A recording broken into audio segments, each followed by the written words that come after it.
做翻多啲白血球，有啲流血嘅狀況發生啊，鐵質唔夠，做翻多啲血小板幫手止血嘅。咁但係骨髓增生症就係咧，冇呢啲指令底下咧，嗰個骨髓咧不斷收到啲信息喺度製造好多血球，咁呢啲就所謂骨髓增生症啦。後生嘅病人少啲見，但係我哋都會咧見到有個細嘅 peak 咧喺30零歲女士嗰度喎，特別一啲血小板增生嘅情況，我哋都會有見得到嘅，咁都緊要嘅，所以呢一樣嘢。咁and then 嚟講就即係骨髓纖維化就好少喺較為年紀細嘅病人入邊去見啦，紅血球增生症好間中會見咯，咁呢啲其實好多呢啲嘅病嚟講咧，亦都已經有好好嘅治療，治療得好咧，早期開始做嗰啲治療咧，基本上嚟講咧，長遠嚟講呢啲慢性嘅白血病咧都會控制得好好。咁有啲較為罕見啲嘅慢性白血病咧，喺後生嘅病人入邊咧比較罕見嘅，我哋講緊骨髓化不良症叫 MDS 咁MDS 呢個狀況咧有少部分情況底下咧，就係可能咧有啲家族性嘅遺傳性症候群咧，就可能會令到較為後生嘅病人都有機會有。咁呢個就係即係另外一類嘅較為慢性啲嘅白血病，可能喺後生嘅病人會見到啦。咁呢個就係頭先我講嗰個嘅分類啦，即係一個急性白血病。急性白血病當然啦，有急性髓性白血病 AML。AML 裏邊其實我覺得係另外一個好特別嘅一類嘅急性髓性白血病，我哋叫急性組織白血病啦 APL。另外就急性淋巴白血病啦，都好睇翻究竟唔同嘅細胞嘅分類係點啦。另外慢性嗰方面當然有骨髓增生症啦、慢性髓性白血病啦，同埋呢個骨髓發育不良症MDS myelodysplastic neoplasm。咁呢啲情況嚟講咧，acute 即係急性白血病咧，喺後生嘅病人見係會多過慢性白血病喺後生嘅病人見得到嘅。咁又可以理解翻少少嗰個正常嘅造血嗰個嘅情況係點啦。頭先我講咗好多唔同細胞係點，咁大部分咧做血細胞咧，或者唔同嘅造血細胞咧，都係骨髓裏邊嘅。骨髓咧大部分係一啲嘅，基本上我哋啲骨裏邊啦。簡單嚟講就係特別啲長嘅啲 long bones 裏面咧，大部分就係做骨髓嘅組織喺度㗎啦咁做骨髓嘅組織當然啦，入邊咧我哋會見得到咧好多唔同嘅血球細胞做出嚟，跟住就會經血液走出去啦因為有血液去輸送嘅，係咪？咁我哋講緊係做血細胞，最早嗰個細胞咧，我哋叫 stem cells 啦，所謂叫做血幹細胞。咁做血幹細胞咧，就會再分解嘅，有啲係講緊係分解類某一類嘅白血球，嗰個就係另外一類。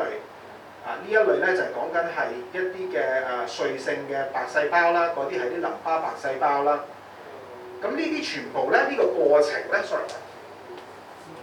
呢個過程咧，都喺個骨髓裏面發生緊嘅。咁所以咧，如果喺上面呢個過程裏面發生問題咧，就係我哋講緊啲急性白血病啦，好多時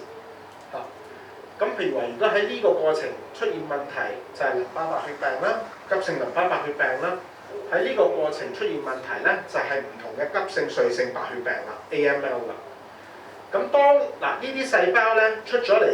嘅時候咧，分解好啦，出咗嚟咧，呢啲咧就會去咗骨髓以外嘅地方骨髓以外嘅地方，例如啲淋巴核或者其他嘅地方。咁嗰度出現問題嘅情況嚟講咧，就通常我哋講緊有啲淋巴腫瘤嘅情況嘅。骨髓增生症都通常嚟講咧，都係啲做血幹細胞同埋做白細胞各方面出現好早嘅問題導致嘅。咁樣啦，咁呢個就係去簡單咁理解啦。咁做出嚟嘅細胞最終都有紅血球啦、白血球、正常嘅白血球啦、正常嘅血小板，呢啲係一啲唔同嘅功能嘅。紅血球咧入邊帶一啲血色素，幫我哋做一個帶氧嘅功能嘅咁呢個好緊要嘅嚇，有一個正常嘅帶氧嘅功能咧，俾唔同嘅器官嗰度嚇，包括腦部啦、心臟啦嚇、肌肉啦，唔同嘅器官。所以話貧血嘅情況，個人會好攰啦嚇，集中唔到精神啦，心臟個負荷大嘅時候會心跳快啦咁樣嘅情況咯會。And then 白血球幫我哋最主要控制感染嘅一個嘅功能。咁病人可能會有易咗感染嘅情況啦。如果正常白血球唔足夠，血小板幫我哋做止血當然會有啲流血嘅症狀咁樣啦。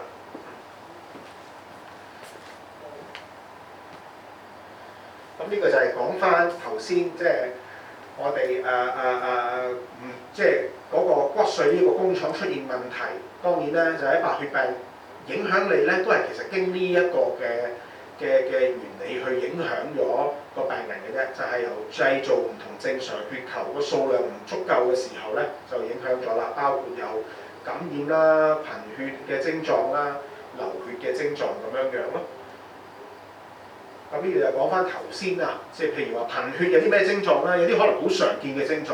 個人攰啊、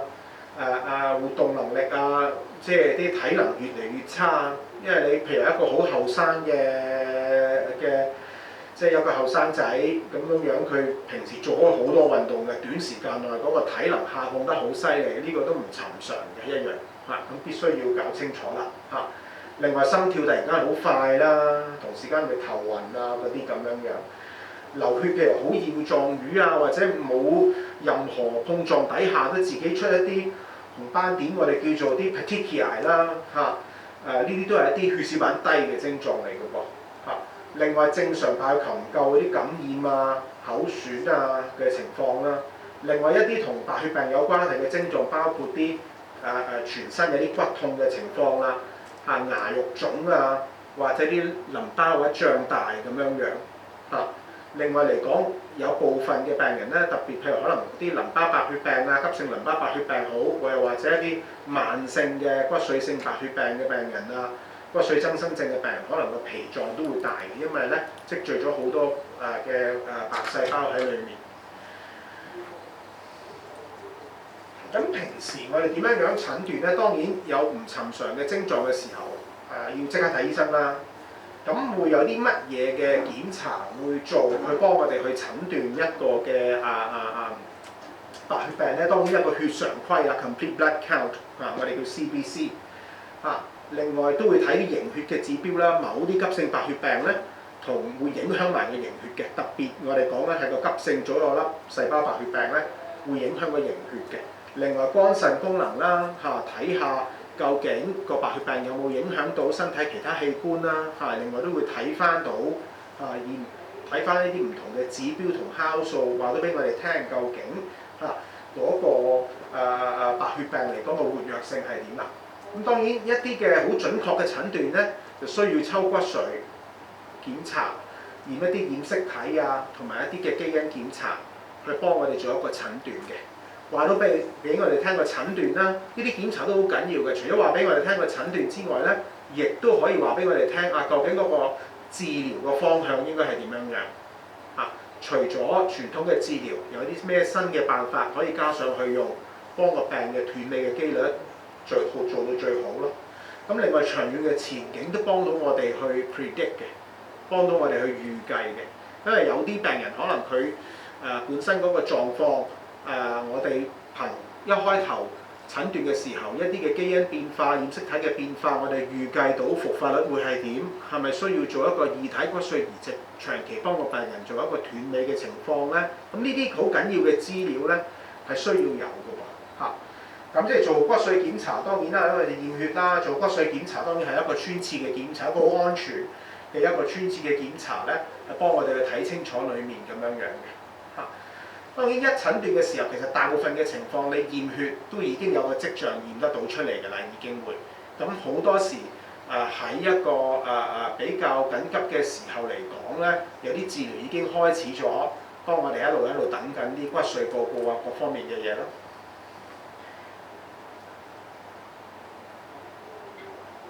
跟住咧就可以講下一啲嘅唔同嘅譬如喺白血病，特別咧急性啦，我 focus 上急性白血病咧，急性白血病裏邊究竟有啲乜嘢嘅整體嗰個治療究竟係點樣樣嘅咧？或者有啲咩 options 咧？咁喺急性白血病咧，治療咧分3個階段嘅。第一就係我哋要幫嗰個白血病咧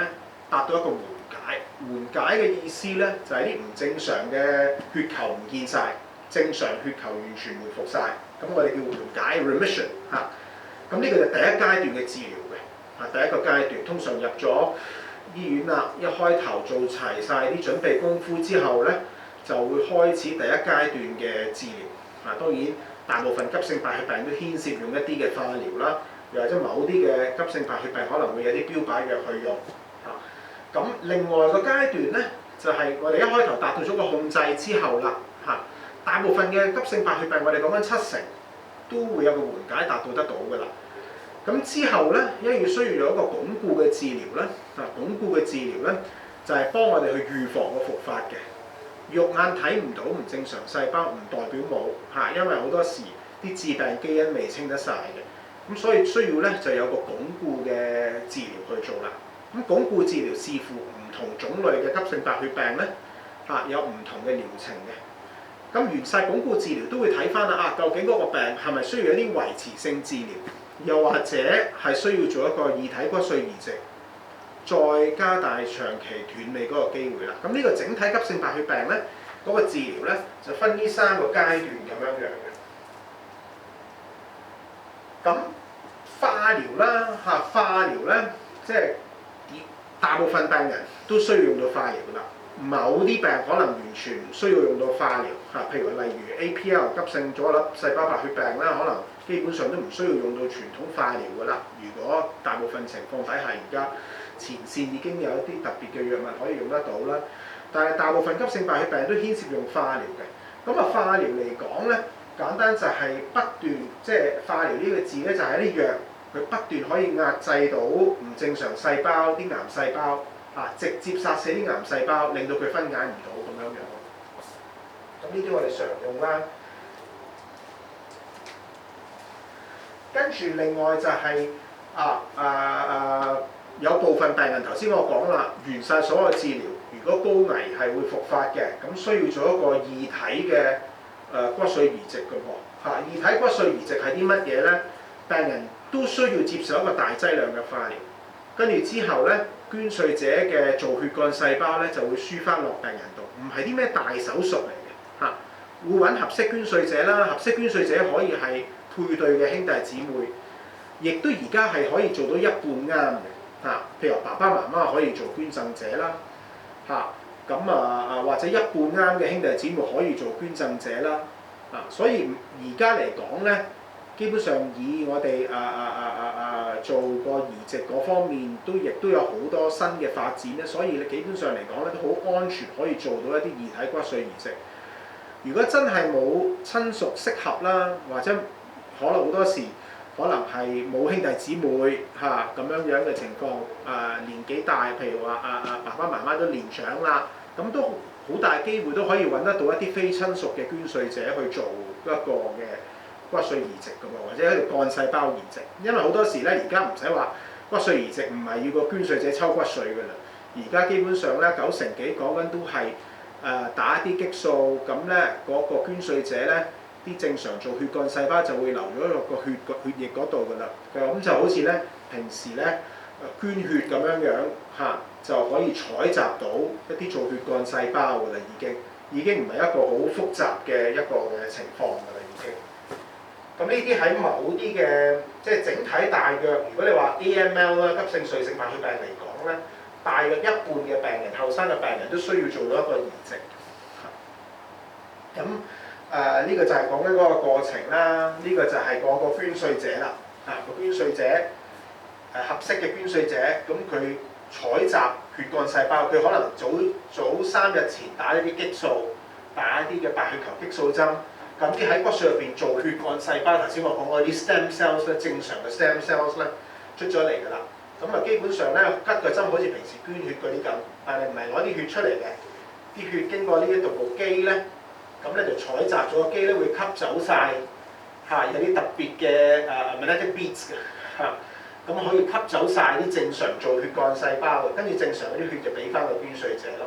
咁你就會儲起咗包 stem cells 喺度，正常 stem cells。跟住咧病人就會接受化療啦。嗰個移植前嘅化療個目標就係清晒所有肉眼睇唔到嘅壞細胞，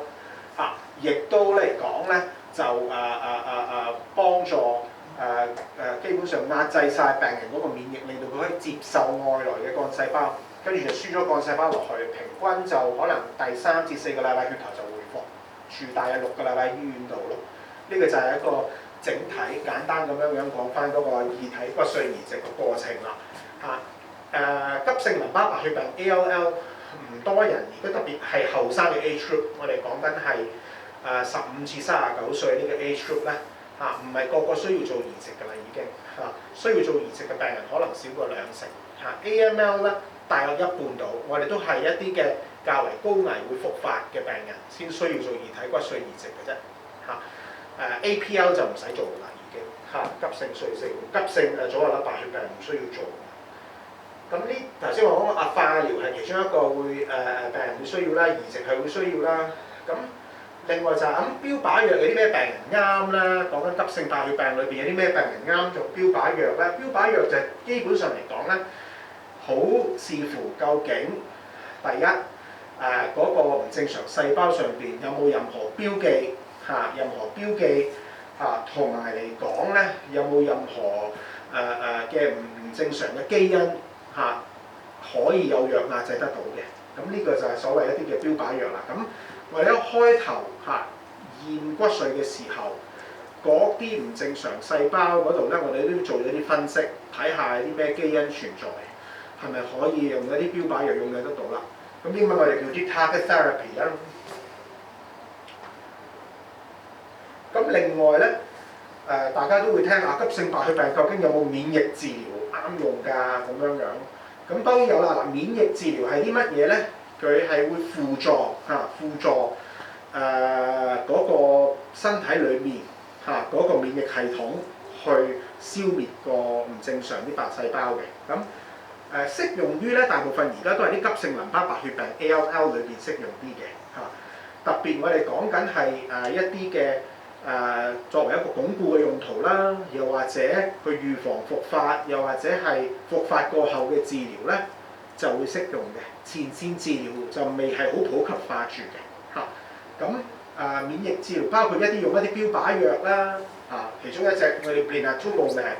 咁有啲病人基本上都會有用啦。咁inotuzumab呢啲大家都唔使記個名嗰啲咁噶啦，只不過係一啲嘅免疫抗體治療嚟嘅。咁另外咧就係免疫 T 細胞治療啦，一啲 CAR T，CAR T 係咩咧？基本上嚟講，一啲復發嘅急性淋巴白血病，可能佢多過一線嘅化療效果都唔理想。咁咧好多時就係個原因就因為可能病人本身嗰個免疫系統唔能夠控制到個白血病嘅咁你點做咧？就會採集咗病人自己嘅。病人自己一啲嘅淋巴細胞，採集完嗰啲淋巴細胞咧就會做一啲 genetic engineering 一啲基因嘅改造喺嗰啲嘅淋巴細胞度，令到嗰啲淋巴細胞可以認得到唔正常嘅白血病細胞咁佢認得到嘅時候，跟住 engineer 完嗰啲嘅淋巴細胞咧就輸翻俾個病人度去幫手消滅個病啦。因為一個人點解會有白血病咧？即係除咗有基因變化好，或者唔同嘅變化令到唔正常細胞不斷增加之外咧，另外一樣嘢咧就係可能個病人自己個免疫系統唔足夠去控制好個病。因為平時嚟講，人體點樣去預防自己去預防癌症咧？有個當然啦，即係做細胞入邊有個機制我哋叫 cell cycle。去預防一啲有 DNA 唔妥嘅細胞咧，咁即時咧就會activate 咗刺激咗一啲嘅訊息俾呢啲細胞，令到呢啲細胞死去嘅。另外一樣嘢咧就係咧病人自己個免疫系統咧見到一有唔妥嘅細胞咧就會清除咗佢嘅咁可能呢啲都係另外一啲因素，點解而家有呢啲治療咧？就係去幫呢一樣嘢啦。咁啊，呢個就係簡單就係啲 CAR-T 治療嗰個原理啦，就係頭先我講啦，譬如有個 ALL 急性淋巴白血病嘅病人，佢用傳統治療控制唔到，咁我哋咧就可以攞咗病人啲淋巴細胞，淋巴細胞有分 T 或者 B 淋巴細胞嘅，特別啲 T 淋巴細胞，因為 T 淋巴細胞就負責殺死啲唔正常細胞嘅平時。咁可能個病人本身啲 T 細胞認唔到啲唔正常細胞，咁我哋就需要做一啲嘢嚇，加插一啲嘢落去叫 CAR 嗰一樣嘢 ，OK， 加插一啲嘢落去叫 CAR， 咁令到咧嗰個 T 細胞咧可以認得到啲唔正常嘅白血病細胞喎。跟住我哋咧就會喺個實驗室裏邊咧，再將呢啲嘅engineer 咗嘅 T 細胞咧不斷去 expand 佢 ，expand 完就好多啦，好多就輸翻俾個病人。呢個就係 CAR-T 治療啦，簡單咁樣樣。咁現時嚟講咧，譬如話 ALL 嘅病人兩線治療唔得，譬如25歲以下咧，基本上 CAR-T 治療咧，而家政府資助，唔使自己負擔個費用。如果要自己負擔個費用成可能300-400萬一個 course 咁樣，即係300-400萬一個 course 嘅。咁但係而家基本上 ALL 25歲以下同埋兒科嘅病人咧，基本上嚟講，嗰個資料係個 CAR-T 嗰個成效喺呢個 age group 係最好嘅，咁亦都唔需要病人自己負擔個費用，喺公立醫院可以做得到咯。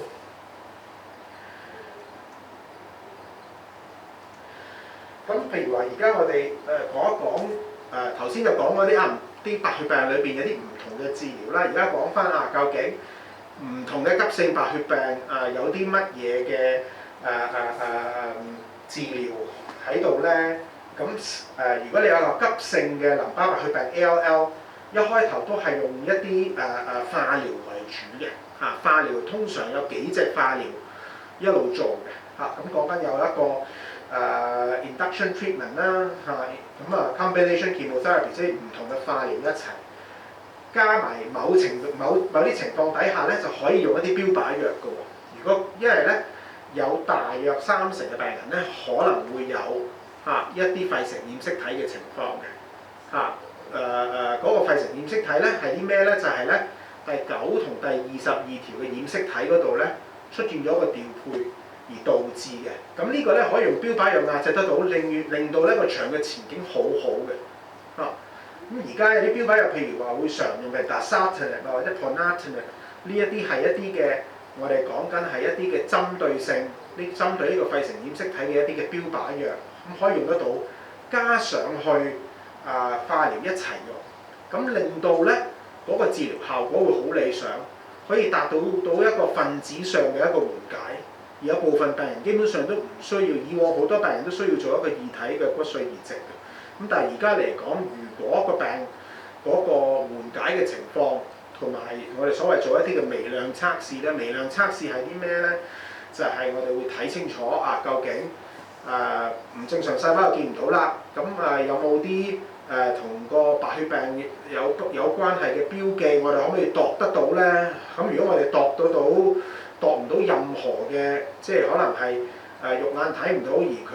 同嗰個白血病有關嘅基因嘅變化，或者一啲嘅標記都見唔到咧，所謂一個好好嘅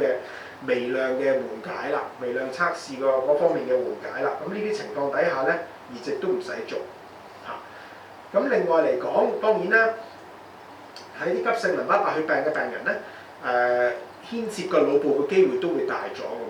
咁所以咧，治療期間咧都會有啲可能脊髓嘅局部化療咧，幫個病人去做，去減低呢一樣嘢咯。跟住之後啦，當緩解咗之後，亦都會化療啦。如果佢有啲標靶藥用，就會繼續用標靶藥啦。移植一啲高危病人先需要嘅啫嚇。而另外當然啦，某啲病人都需要做一個預防中樞神經個復發，有啲治療去做嘅，包括一啲即係一路做一啲嘅一個療程嘅局部嘅脊髓化療啦，又或者做一個嘅電療嘅情況。復發咗嘅急性淋巴白血病咧，會有需要化療啦，同埋異體嘅骨髓移植。而家嚟講咧，都已經有啲抗體嘅治療或者啲免疫嘅治療啦，特別其中一樣叫 blinatumomab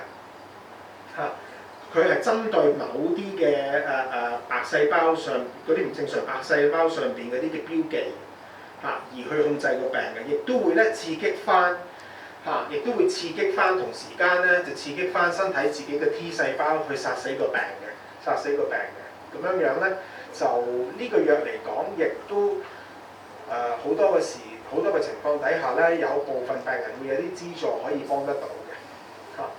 而另外嗰個就係另外一個抗體治療啦，亦都有資助可以俾啲病人可以用得到嘅，減低到病人需要做化療嘅機會啦。咁當然某部分病人可能用個標靶藥都啱啦。咁如果譬如話兩線治療都唔妥當，又可以用啲 CAR-T 嘅治療啦嚇。咁當然啦，研究項目亦都會有好多嘅，譬如話可能兩三線治療，可能有好少部分病人，少過10%嘅病人，可能兩三線治療都唔理想，需要考慮到用新藥。咁下一 part 講翻就係個急性髓性白血病啦。咁新診斷嘅急性髓性白血病咧 ，AML 基本上咧後生嘅病人，fit 嘅病人咧，所有都會用化療嘅。化療牽涉2隻藥嚇，總共就用7日咁樣樣嘅。病人需要住院成個月嘅，做完嗰7日之後咧，基本上都係等正常血球回復，有70%都會達到嗰個緩解嘅。咁有某部分病人咧，佢會有一啲嘅基因變化啦 ，FLT3 呢個基因變化咧，現時亦都有標靶藥咧，可以加上個化療一齊用咧，令到個緩解率更加好嚇，同埋長期嗰個嘅存活係更加好嘅。咁基本上嚟講，有啲部分病人啦嚇，亦都可以用得到一啲嘅抗體嘅治療，加上化療一齊去用嚇。所以而家唔係話淨係化療噶啦，我哋會視乎個基因變化同埋某啲染色體嘅變化咧，決定究竟係咪需要加標靶藥或者加一啲嘅抗體治療上去，幫個病達到一個緩解咯。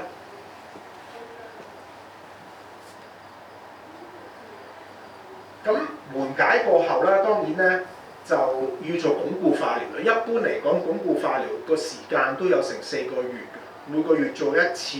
嚇。每次可能都要入院幾天，同時間如果病人係有個基因變化，就有啲嘅標靶藥一齊用緊啦。咁完晒所有呢啲治療，當然我哋會決定究竟病人係咪需要做一個異體嘅骨髓移植啦？高危嘅病人先需要嘅嚇，或者啲病人可能一開頭做第一線治療效果唔理想先需要嘅。如果病人佢本身個基因變化，又或者個染色體變化屬於一啲良好復發率低嗰啲咧，就唔需要做嗰個異體骨髓移植嘅。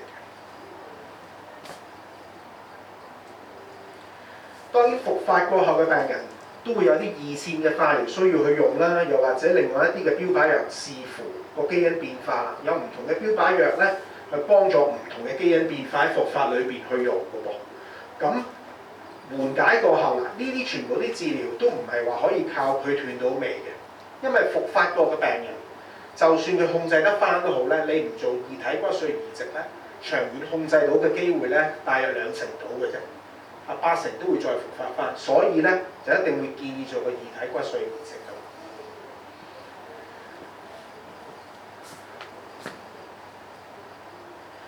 咁跟住嚟講，譬如話最後一類想講嘅急性白血病咧。咁我哋就係講緊係急性左粒細胞白血病啦。咁香港嚟講就佢全部嘅急性白血病裏邊咧佔10%嘅。香港嚟講咧，每年新增個案大約25至30宗度。最常見嘅症狀都係流血嘅症狀。因為咧佢好早就會影響到血小板嗰個數量啦，亦都會影響嗰個凝血嘅喎。所以啲好嚴重嘅流血嘅情況可以出現嘅。咁而譬如喺香港咧，好多病人因為一開頭遲咗診斷，或者未有用得到適合嘅藥物咧，就會有個死亡嘅情況發生。當然啦，你話如果係唔醫嘅情況，個個病人都會有死亡㗎啦。係一定㗎啦，呢一個唔會話病人會過到一個月嘅，係啊，冇乜可能過到一個月嘅。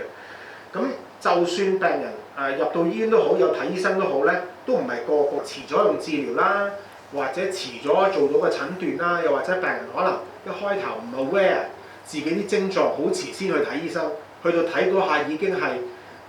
有嚴重嘅流血發生㗎啦。好多時啲致命嘅流血都包括啲腦出血咯，呢個都係一個好緊要嘅一樣嘢。咁當然啦，佢嗰個第一線治療咧，我哋仲有一個 Actron 就維甲酸，中文叫維甲酸呢隻藥。佢咧，因為咧 API 呢個病咧，佢係啲咩引致嘅咧？佢係一啲後天嘅基因組合啊，第15同第17條嘅染色體咧，有個調配嘅情況發生咗啦，形成咗一個致病嘅基因組合，我哋叫做 PML-RARA。咁呢個基因組合咧，呢個維甲酸咧可以黐上去咧，令到翻個細胞可以正常分解翻嘅。咁當然啦，另外一個緊要嘅發展咧就係有個砒霜啦。砒霜嘅藥咧，藥用砒霜咧，基本上嚟講咧，亦都可以咧針對到呢個唔正常嘅基因組合，將個基因組合消滅之餘咧，亦都會基本上可以幫到個病咧達到一個斷尾嘅情況㗎喎。所以我哋咧混合一齊用嘅。咁我哋喺香港咧用口服啦，因為我哋自己發明嘅嚇。咁第一件事，我哋冇用過靜脈注射嘅砒霜嘅原因咧，靜脈注射嘅砒霜咧講緊1個禮拜嘅價錢都成萬幾兩萬人美金嚇。咁而喺香港我哋自己發明呢個藥啦，喺公立醫院全部病人唔需要自己負擔任何費用嘅嚇。亦都口服嘅情況啦，大部分嘅病人咧佢都唔需要任何化療添嘅嚇，用呢個口服砒霜啦、維甲酸啦，同埋一啲輔助性嘅藥物咧，係做一個治療嚇。大部分都唔使用化療，咁住可能3個禮拜醫院就出得院，出院前抽翻骨髓，確保妥當，跟住啲鞏固啊、維持性治療都喺門診嗰度做嘅啫，唔需要入院嘅。咁基本上嚟講，一個比較方便啦，亦病人亦都已經唔需要做任何嘅移植㗎啦，因為冇乜病人復發嚇。由呢個即係如果你話前線，我哋講緊前線一診斷嘅時候，就用咗口服砒霜、維甲酸呢個治療方案咧嚇。我由2013年到而家咧，我淨係見過一個復發啫，係啦嚇，咁都好一段時間啦。以往會有復發嘅情況，可能係病人一開頭冇用砒霜嘅，可能淨係用化療維甲酸做化療鞏固嚇，跟住維持性治療亦都冇用砒霜嘅情況嘅，咁嗰啲就係會有2-3成復發咯嚇。咁就算復發過後咧，如果你復發過後用翻砒霜嘅治療咧，基本上病人都唔需要做移植，都有8成以上嘅斷尾嘅情況，因為移植本身有佢風險，有10%嘅死亡風險啦，亦都帶有其他問題。咁我哋喺 APL 呢個病裏面咧，當然啦，用呢個藥減低咗用化療，大部分病人可以正常。當佢完咗頭嘅治療嘅階段啦，完咗鞏固嘅治療啦，大部分情況正常翻工正常翻工，唔需要話係對生活有啲咩大嘅影響㗎啦，已經完成晒所有治療之後，可以正常有正常嘅生育能力啊，正常有小朋友啊，完全冇問題嘅嚇。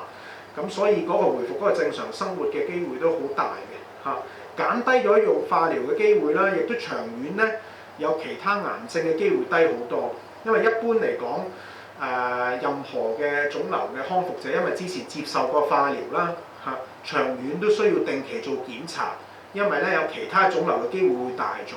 女士例如要即係定期做 Pap smear 啊、乳房檢查啊嚇，或者上咗年紀之後40-50歲之後，可能需要做啲腸鏡啊各方面嘅呢啲篩查都要做住嘅，因為咧始終嚟講，你以往接受過化療，長期其他腫瘤嘅機會比正常人係會大咗啲嘅嚇。咁但係如果你化療都冇用到嘅時候嚟講咧，呢個機會亦都減低咗好多啦已經。係，咁呢個就係我諗用咗大約9個字啦嚇。咁咧就分享到咁多先。咁但係咧，我又想俾翻多啲時間，大家可以問多啲問題啊，關於可能其他嘅病好，又或者任何同血液科有關係嘅嘢咧，我哋都可以去討論下啦，一齊。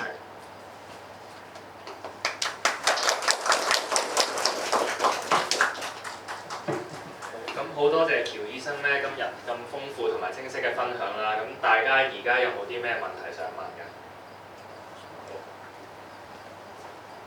喬醫生多謝你嘅分享啦，想了解下其實有冇話平均治療一個白血病嘅治療費用，其實平均喺香港要幾多錢左右嘅咧？平均啊，全部就 public cover 嘅，嚇，全部咧，如果你係公立醫院咧，就唔使負擔任何費用嘅。但係我自己譬如話聽啦，嚇，譬如有啲喺假設去咗某私家醫院度做治療，嚇，完成淨係嗰個緩解同埋鞏固治療咧，都可能200-300萬嘅，係。咁呢個就係一個嘅，即係都未計一啲其他嘅雜費。咁所以但係嚟講喺個公立醫院嘅 system 裏邊咧，基本上已經有晒頭先我講最好嘅辦法㗎啦，已經嚇，就唔存在話係咪 public 會少咩藥可能會冇咁好啊，去到 private 先可能有啲新藥先有，已經唔存在呢個 misconception 嚟嘅啫嚇。咁所以同埋嚟講，始終嗰個監察啊各方面嘅嘢，特別一開頭診斷好多嘢都可能好緊急。咁喺 public 裏邊，我會覺得係最好咯，嚇！即係就算有唔舒服，可能睇下私家醫生驗咗血有唔妥，都即刻應該去翻急症室先。我就覺得應該係咁樣樣咯，可能私家一開頭可能檢查嗰 part 會快咗，有機會可能咩唔舒服，睇下私家醫生話唔妥喎，即刻抽個血先。但係抽完血確實咗嗰啲嘢都應該要去，因為大部分全部標準嘅治療咧，已經最好嘅治療喺個 public system 入邊都有喺度咁樣樣咯嚇。咁呢個就係所以基本上病人都唔需要擔心嗰個需要負擔好藥物嘅一啲嘅壓力咯，咁樣咯嚇。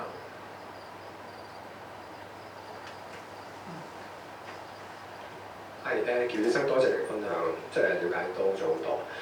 我有兩個問題嘅，第一個咧就可唔可以大概講一講，即係嘅各種唔同嘅即係血癌咧嘅死亡率，即係個波拍就 OK。同埋第二樣嘢咧就係想問一啲關於即係話即係而家都聽到好似好多唔同種類嘅 treatment 即係 plan 可以做咯。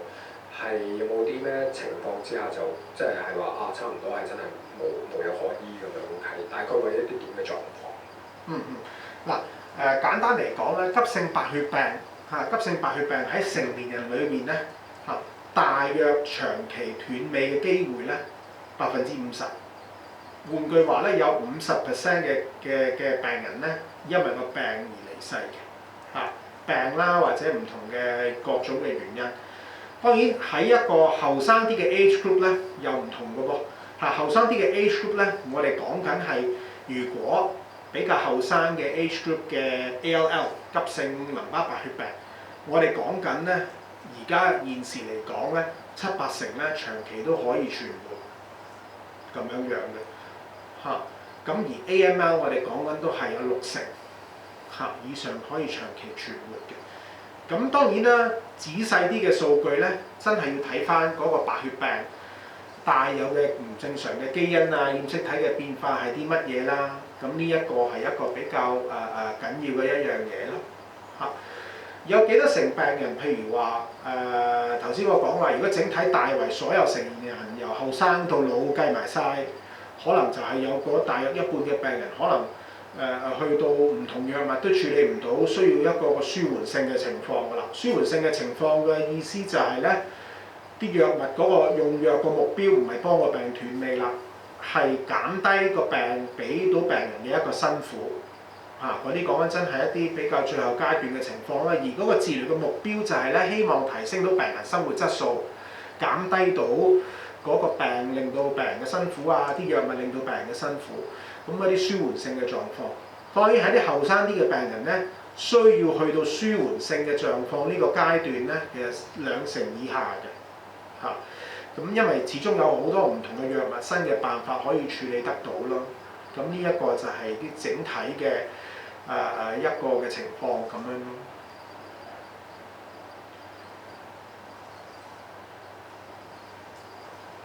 多謝喬醫生嘅講解。咁嗰個唔知係咪出問題咧，就想因為有個口服砒霜同埋注射嗰個方法係咪講緊，即係較廣闊。咁其實佢裏邊個mechanism 係有啲咩唔同啊咁樣？即係我知道就係嗰個後遺可能會有好爭好遠嘅，因為口服嗰個就減少好多，即係啱你講嘅東西啦。咁但係嗰個機制究竟係點樣？即係坊間聽落去就哇好似好神奇喎，但係都想知佢係發生咗啲咩事啫。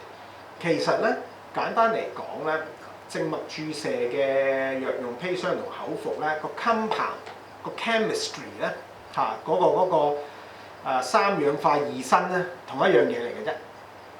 嚇 arsenic trioxide 同一樣嘢嚟嘅咧，咁個原理一樣，殺死細胞嘅能力亦都差唔多，咁嗰個分別當然啦，第一靜脈注射好貴啦，係啊，原理上嘅分別點解口服係可以安全性會大啲咧？第一，你靜脈注射嘅砒霜咧直接入血道嘅，對正常唔正常嘅細胞嗰個影響咧都會有喺度，包括心臟啊、肝臟咁樣嗰啲。而口服咧，佢喺食完之後咧，佢喺身體裏邊咧嗰個藥嗰個嘅 drug level， 我哋叫做個藥物嗰個水平啊，個血液入邊嘅藥物嗰個水平嗰個濃度咧係慢慢升嘅，係慢慢升。而因為口服藥就佢會即係日日食藥咁樣樣啦，咁不斷咧都會喺個血液入邊咧就有一個好好嘅水平，一路壓制住啲嘅唔正常白細胞啊，而同時間因為個水平唔係突然間飆得好高嘅，唔同打針咁樣樣，對正常嘅血球就比較少嘅影響咯，咁呢個就係最主要嘅原理。點解咧？嗰個可以第一個病人咧，亦都可以接受到一個長時間啲嘅治療啊，因為咧。你冇可能要個病人靜脈注射砒霜，可能對緩解期冇乜問題嘅，但係去到鞏固或者維持性治療嘅時候，你冇可能叫個病人百幾日喺醫院嗰度吊針咁你有個口服嘅砒霜嘅時候嚟講咧，你可以做足嗰個鞏固維持性治療啦，減低個病人嘅復發率咯。咁呢個都好緊要嘅，係一樣嘅，同埋嗰個 toxicity 啦咁當然啦，我哋唔係話淨係嗰個 impact 咧，唔係話淨係效果好啲少啲副作用，個 impact 亦都係嗰個生活質素嗰方面嘅。呢個好緊要，病人可以正常翻工我最犀利嗰個病人咧，佢一開頭診斷嘅 APL 啦，咁之後食藥啦，食藥去到21日我就抽骨髓，第22日俾佢翻屋企，第23日佢又翻緊工啦，後生嘅20幾歲嚟㗎。係，咁亦都有80可能出咗院，唞多1個月至2個月就翻工㗎啦。係啊，後生嘅病人我講緊，就算年長啲唔係翻工，起碼佢出街自己日常嘅生活佢自己做得到咯。咁呢個都幾大嘅 impact 嘅，唔係淨係個數字。你如果你有個好好嘅治療，但係不斷要捉住個病人喺醫院度冇晒生活質素，令到個病人即係 decondition 晒啦，即係冇晒自己嘅做嘢嘅能力啊，各方面嘅嘢，咁亦都冇意思咯。即係我嘅角度，即係除咗個病斷尾之外，提升到個生活質素，令到個病人可以正常做到自己需要做嘅嘢，呢個都好緊要嘅。正常翻工翻學任何嘢或者往後即係有小朋友啊，各方面嘅嘢亦都可以正常做得到咯。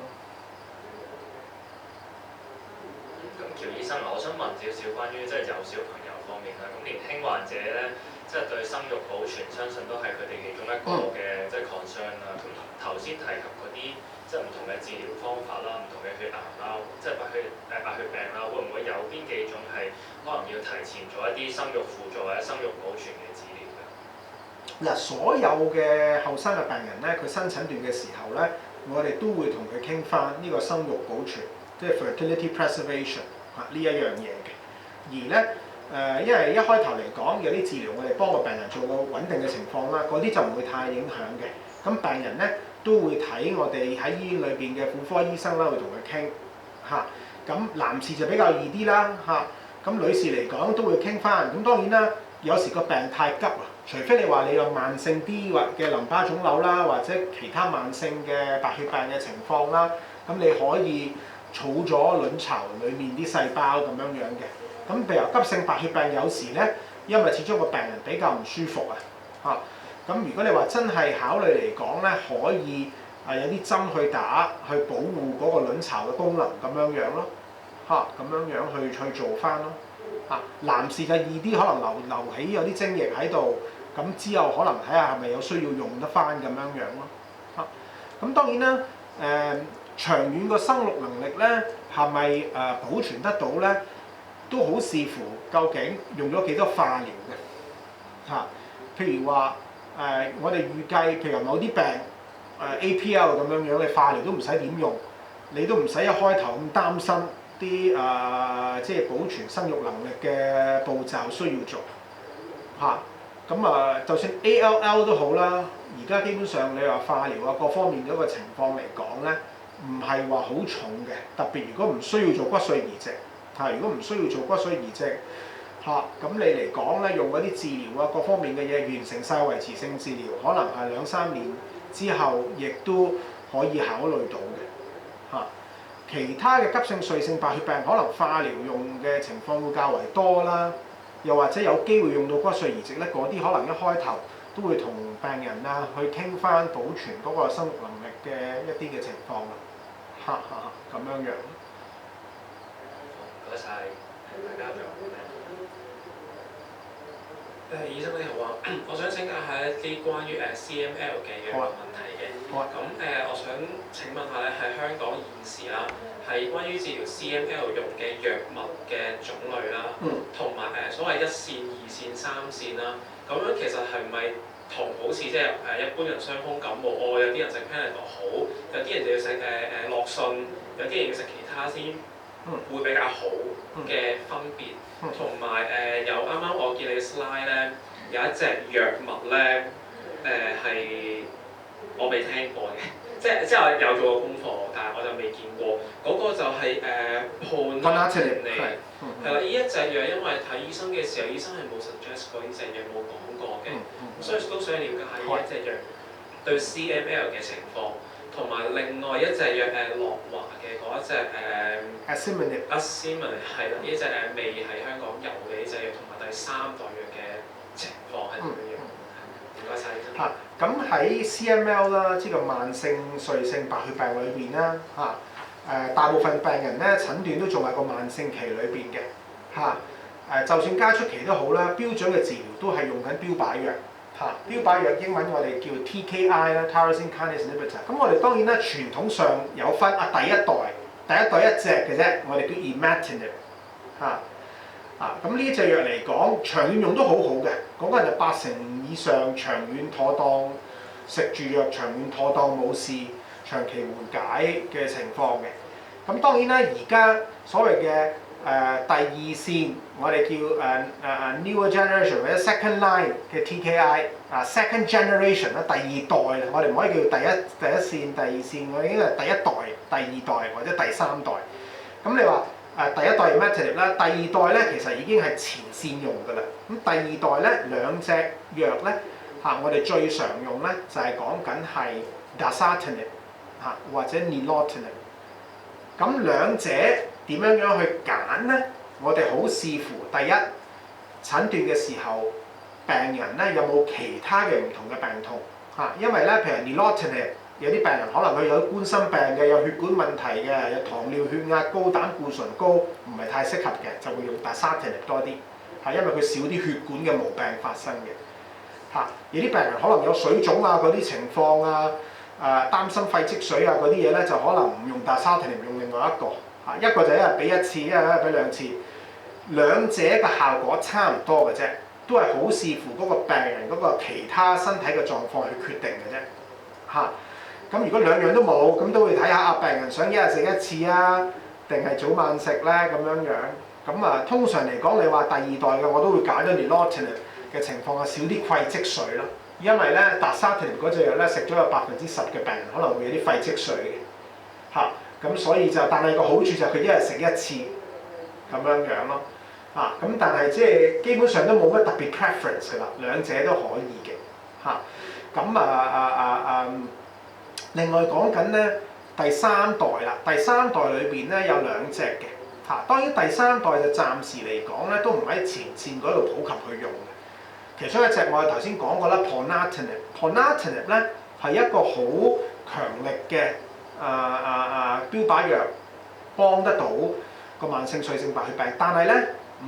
大部分情況唔需要前線去用咧，因為咧最適用嗰個情況咧就喺某啲抗藥性嘅基因變化嘅時候先需要用嘅。有隻抗藥性嘅基因咧，我哋嘅 T315I 有隻抗藥性嘅基因，如果你嗰個慢性髓性白血病嗰個肺成染色體嗰個基因組合咧出現咗一啲抗藥性嘅基因變化咧，先需要考慮。又或者用咗2隻或以上嘅標靶藥都未能夠達到一個好好嘅微量測試嘅控制咁先需要考慮。咁另外一隻藥叫 Asciminib 啦，另外一個嘅第3代嘅標靶藥咧，咁當然啦，亦都有數據話俾我哋聽，前線用又得其實而家已經即係基本上嚟講咧，美國嚟講咧都有個註冊前線用㗎啦，已經，因為個前線咧比其他唔同嘅藥咧，亦都效果好咗好多，但係只不過咧暫時咧就政府未包嘅當然佢嗰個用途，另一個用途咧就係頭先我咁樣講啦，就係咧喺有抗藥性嘅基因變化，特別有啲好傳統抗藥性比較高嘅基因變化 T315I 嘅基因變化裏邊咧，先有，亦都會個效果好理想嘅。所以咧，你話一般而家喺香港嚟講咧，個 standard treatment 啦，都係用咗第2代嘅 Nilotinib 或者 Dasatinib 啦咁當然我哋就會睇嗰個微量測試嘅結果嘅。食咗第3個月，我哋會睇下有冇跌到10% 以下。如果冇咧，就會轉另外一隻藥。同時間咧，亦都會 check 翻有冇啲其他抗藥性嘅基因咁樣咯。我哋 expect 第12個月咧，都會達到一個好好嘅微量測試嘅控制㗎啦。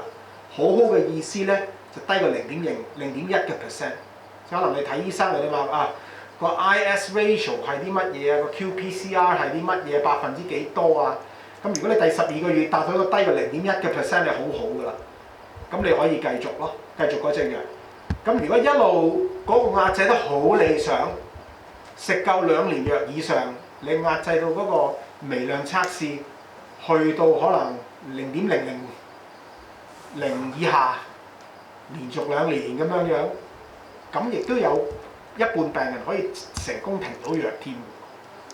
係啦。咁嗰個第3代需要到第3代，通常就講緊試完1隻唔得，第2隻又唔得，先正再考慮第3類 Ponatinib 或者係 Asciminib 咯。咁 Ponatinib 有佢個問題嘅，因為 Ponatinib 咧佢又係會傷血管嘅，佢令到中風機會大咗心臟病發機會大咗。咁所以點解唔喺前線會討論用呢隻藥咯？因為佢個副作用都幾大。咁多隻藥最少副作用就係 Imatinib 啦，第1代嗰隻啦，最少副作用啦，少啲會有其他啲併發症啦。但係當然嗰個有效就冇第2代咁有效。但係你話後生嘅病人完全冇其他病歷嘅情況嚟講咧，基本上第2代2隻藥都基本上選擇都冇乜問題。係，咁即係通常嘅計劃就係咁樣咯。係。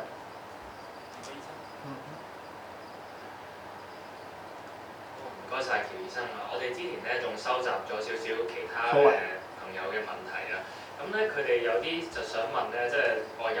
譬如有白血病之後做完治療啦，有冇啲咩係需要留意，或者生活上邊有冇啲咩要注意，或者做完即係啲移植或者做完化療有啲咩要留意㗎？我哋 OK 講翻化療先啦。譬如話做完化療，當然啦。做完化療之後，個正常抵抗力正常白血球嘅功能或者數量受到影響啦。咁好緊要嗰一樣嘢咧，就係個衞生食嘢係煮熟乾淨啦咁另外嚟講，即係注意翻個人嗰個衞生啦。其他其實煮熟乾淨嘅嘢咧，其實咩都食得嘅，完全係唔需要話。當然啦，你做個移植又另外一回事啦。可能做完移植頭3個月。啲正常白血球未係話回復得好好正常淋巴細胞未係回復得好好可能有啲麵包餅乾都唔食得添嘅。咁嗰啲就係真係好 extreme 啦。咁但係一般急性白血病或者其他慢性白血病，基本上嚟講咧，煮熟乾淨嘅嘢就乜都得嘅。係啦，所以就唔使話太擔心咁樣咯。係啊。唔該晒喬醫生，大家有冇啲咩問題？我知道啲係基因突變，係就可能後天啦。咁但係有啲先天嘅話，或者會唔會嗰個遺傳嘅風險其實都好高咧？強調即係咁多款嘅白血病入。我哋見先天性嘅遺傳性症候群咧，大部分咧影響到咧病人會有MDS 啦，慢性即係呢個所謂其中一類慢性白血病，頭先我講啦，骨髓爆不良症啦，又或者 AML 嘅機會會大咗嘅。咁我哋整體譬如話咧，大約10%嘅病人咧都會揾到一啲遺傳性嘅基因症候群嘅喎。咁我哋一開頭所以個骨髓檢查啊，各方面嘅檢查亦都會排除呢一樣嘢咯。咁同埋個家族史裏邊咧，可能咧會多過2個屋企人會有啲血液嘅病喺度。咁嗰啲緊要嘅。咁亦都係一個原因，可能某啲比較後生啲嘅病人會有MDS 啊，又或者 AML 呢個情況咯。咁需要睇清楚呢一樣嘢，個機會會大咗㗎。咁機會有幾大咧？視乎係邊一類基因。係啦，有啲某啲嘅遺傳性基因咧，可能變有白血病嘅機會可能過半數嘅，係啊 ，almost 50% 嘅。有啲可能得10% 嘅，咁視乎係邊一類嘅遺傳性嘅基因咯。當然整體係少見嘅但係我哋一開頭嚟講做檢查啦，同埋做個骨髓檢查啊、基因測試嘅時候，同埋經過病人個病歷咧，都會幫病人可以 check 得到呢一樣嘢出嚟咯，係。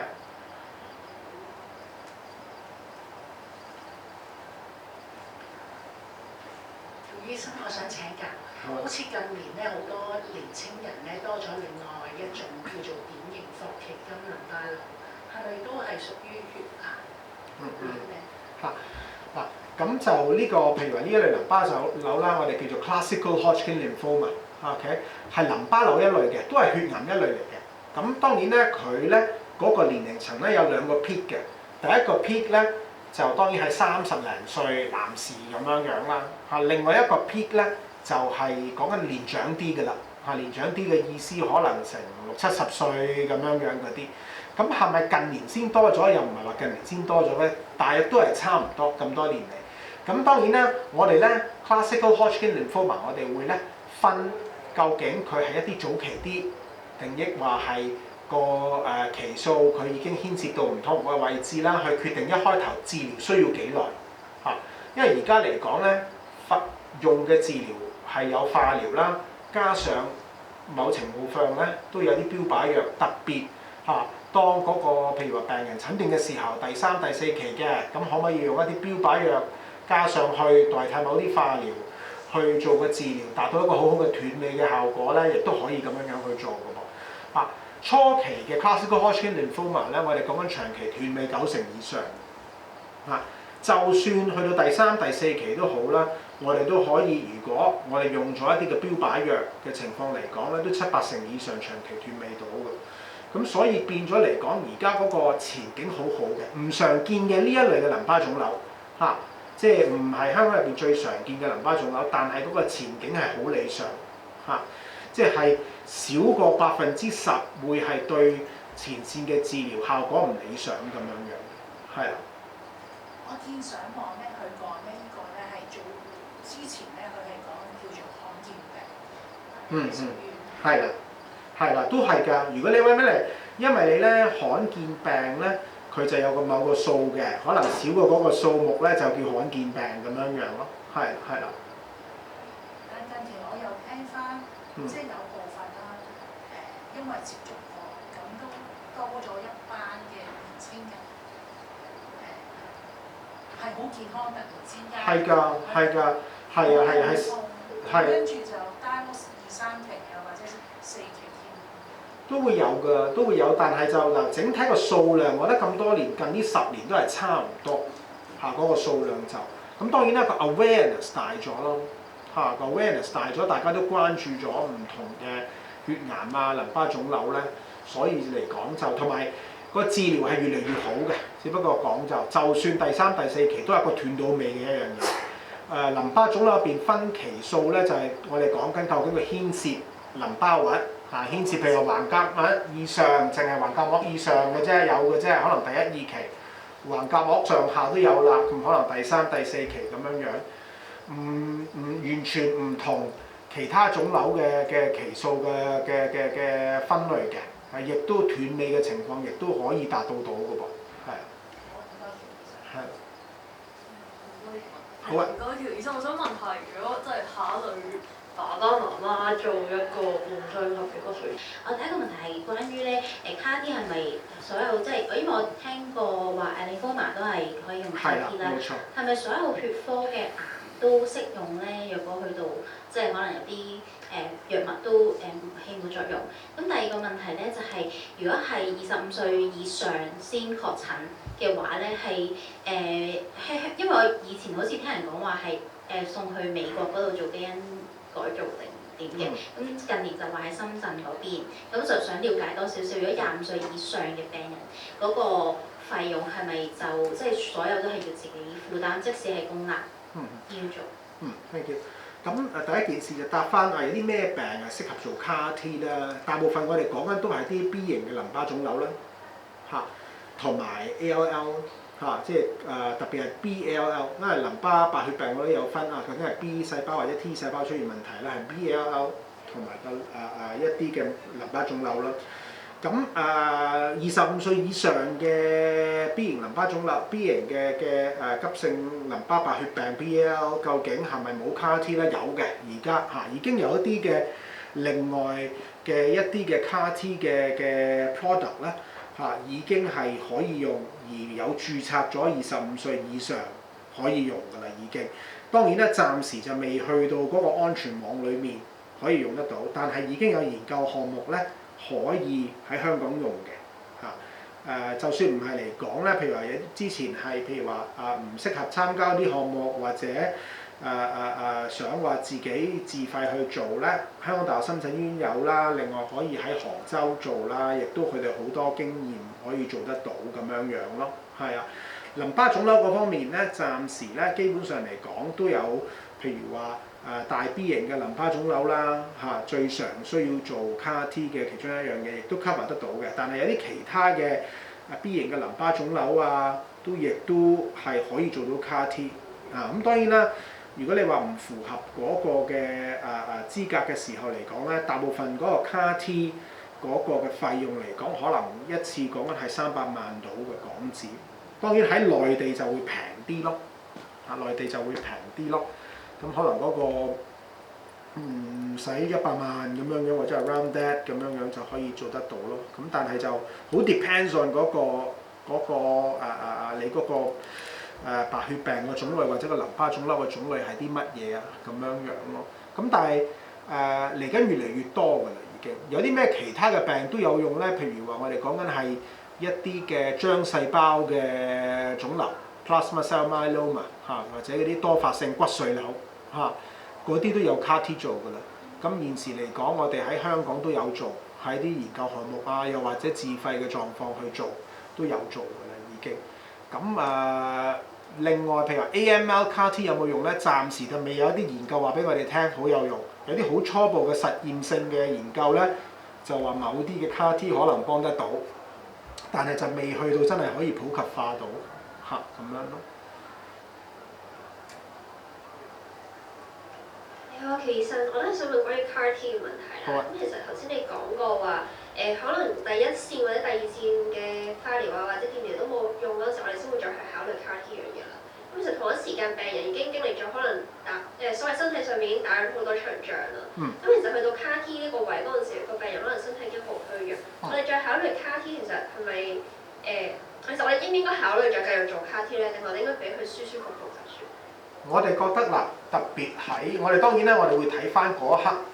因為咧 CAR-T 之前我哋都會評估翻病人嗰個身體狀況身體嘅機能嘅。而 CAR-T 咧牽涉嘅化療咧較為溫和嘅，佢牽涉嘅藥物較為溫和嘅，大部分嘅病人咧都處理得到嘅。其實喺 CAR-T 咧，我哋喺香港咧做到75歲所以如果個病適合嗰個身體狀況叫理想咧，基本上都冇一個年齡限制，話係個病人會唔 fit 做唔到。如果個病係有機會控制得到用個 CAR-T，我哋盡量都想幫病人去做嘅，係。大家仲有冇咩問題？